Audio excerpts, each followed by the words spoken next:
Hey, what's up, all you good people? Welcome back. And we back at it with the Pixel 2 XL on deck. Threw my SIM card inside it this morning just because I felt like it. And I got to tell you guys, the Pixel 2 XL still really, really decent. This is the Verizon version, so the bootloader is locked. So I don't have it on any custom ROM or anything like that. So it's basically still running Android 11. And yes, that is a whiles ago. So I get it, but performance wise with the device, it is still pretty solid. I have to give it that. The body style to me, still aesthetically great. Got that two-tone color, panda way with the single camera on the back and fingerprint sensor on the back. And then you got the orange power button and the volume rockers on the right side.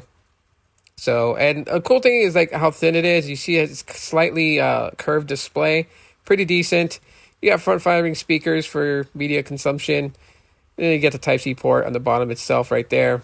For those who probably don't know what the Pixel 2 XL looks like, but which is, everybody pretty much knows what it looks like these days. But yeah, I do have to say that this is like one of the Pixel phones that I'm just like, wow, Google did a pretty good job there. Well, let's give it up to LG because LG actually built this thing. But for what it is and how old it is, and it's still performing fairly well, that's something that I always find to be a shocker when it comes to the Pixel 2 XL.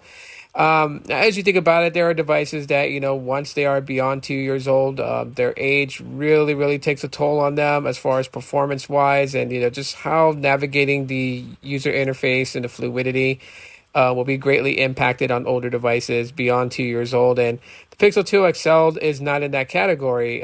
It is beyond 2 years old, but it's performing like it's, a year and a half old as a 2-year-old flag. So, I mean, yeah, I wouldn't recommend anyone picking it up unless you're going to flash custom ROMs on it to keep it up to date, as it is far behind on the version of Android that it's running. But I mean, if that's not a big deal for you and you've always really wanted one, I would say definitely, yeah, go ahead and pick you up one because you're not going to be disappointed. It is fairly good. And the photography on this thing, awesome for a single camera sensor in the back. I just got to give it up to LG and Google on this one. They did a really good job with the Pixel 2 XL and everything's still functioning just great. So yeah, that's my quick thoughts on the Pixel 2 XL. What are your guys' thoughts if you've ever owned one? Comment below.